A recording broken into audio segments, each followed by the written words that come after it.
Compare చేయట్లేదు. ప్రతి director set అలానే ఉంటుంది. లేదు పలానా డైరెక్టర్ సెట్‌లో ఎనర్జీ ఎప్పుడు ఉంటదంటే హూ ఈస్ దట్ పర్సన్? అలా త్రివిక్రమ్ శ్రీనివాస్ గారు సెట్లో ఎవ్రీ టైం ఎనర్జీ చాలా ఎనర్జెటిక్గా ఉంటుంది. సీను వైట్ల గారు సెట్ చాలా ఎనర్జెటిక్, ఎందుకంటే నెంబర్ ఆఫ్ యాక్టర్స్ ఉంటారు బేసికలీ. నెంబర్ ఆఫ్ యాక్టర్స్ ఉన్నప్పుడు ఒకవేళ మన షార్ట్ రాకపోయినా సరే సరదాగా ఆహ్లాదంగా ఉంటుంది అందరితోటి.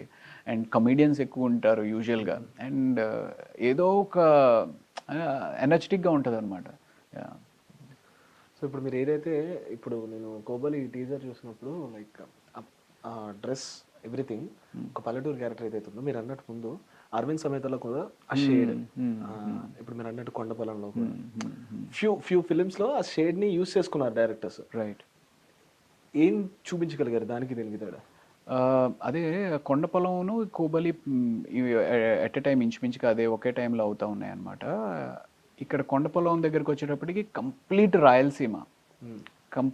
రాయలసీమ డయాలెక్ట్. ఇక్కడ కోబలి ఏమో తెలంగాణ, ఒక కరీంనగర్ అటు సైడ్ అనుకుని చెప్పారు. నాకు అది ఎంత కష్టమైంది చాలా. అంటే నేను ఆ కొండ పొలం కోసం అని చెప్పి, అది యాక్చువల్లీ ఒక నవల్ అయితే ఆ నవలని 2-3 సార్లు చదివి ఆ క్యారెక్టర్ కోసం చెప్పి విపరీతంగా ప్రాక్టీస్ చేయడం వల్ల అది తెలియకుండానే ఒక హ్యాంగ్ ఓవర్లా ఉండిపోతుంది. సో డైరెక్టర్ని కూడా నేను చాలా ఇబ్బంది పెట్టాను. మళ్ళీ ఈ డైలాగ్లోకి డైలాగ్స్ చెప్పడంలో కానీ, లేకపోతే తర్వాత డబ్బింగ్లో కానీ చాలా చాలా ఇబ్బంది అయింది. సార్ నేనైతే ఒక్కొక్క స్టోరీ విన్నాను. లైక్ రఘువరన్ గారు అంట,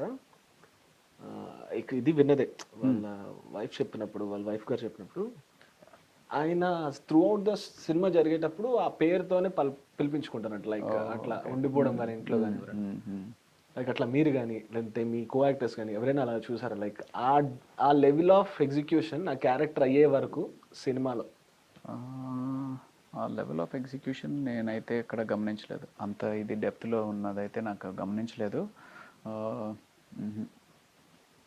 లేదు. మీరేం చేస్తారు అంటే క్యారెక్టర్ స్కిన్ అవ్వడానికి? లైక్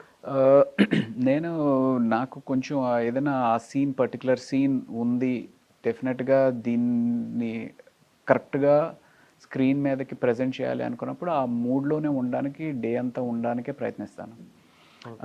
ఎందుకంటే చాలా తక్కువ అరుదుగా వస్తాయన్నమాట ఒక మంచి సీన్ పర్ఫామ్ చేసే ఛాన్స్. యూజువల్గా మ్యాటర్ ఆఫ్ ఫ్యాక్ట్ సీన్సే ఉంటాయి.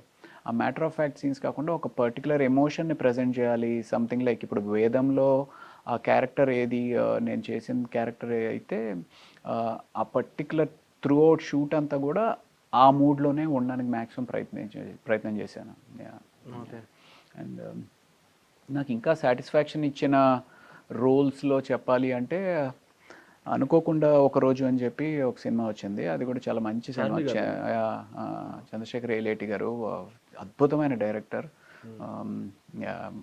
డెఫినెట్గా ఆయనతోటి ఎప్పుడు ఆయన పిలుస్తారా అనే ఎదురు చూసే డైరెక్టర్స్లో చంద్రశేఖర్ ఏలేటి గారు అనమాట. సో అనుకోకుండా రోజు చేసినప్పుడు ఒక సీన్ అయినప్పటికీ నాకు అది మంచి సాటిస్ఫాక్షన్ ఇచ్చింది. ఎందుకంటే అది early days of my career. ఒక క్యారెక్టర్ని ఏదైనా ప్రజెంట్ చేసి అదే ఒక పర్ఫామ్ చేసే స్కోప్ ఉన్న 1-2 సీన్స్ ఉన్నాయి. సో అదొకటి. అండ్ చదరంగం అని చెప్పి ఒక వెబ్ సిరీస్ చేసాం. అది అంటే ఇంచుమించుగా సీనియర్ ఎన్టీఆర్ గారు అండ్ చంద్రబాబు నాయుడు గారి దీని మీద. అది అంత వెళ్ళలేదు కానీ అందులో నేను చేసిన క్యారెక్టర్ నాకు చాలా చాలా సాటిస్ఫాక్షన్ ఇచ్చింది. శ్రీకాంత్ గారు చేశారు ఎన్టీఆర్ గారి క్యారెక్టర్. ఆయనైతే ఎంత అప్రిషియేట్ చేశారంటే, చాలా బాగా చేశారు అవి అని చెప్పి. సో అదొకటి నాకు మంచి సాటిస్ఫాక్షన్ ఇచ్చింది.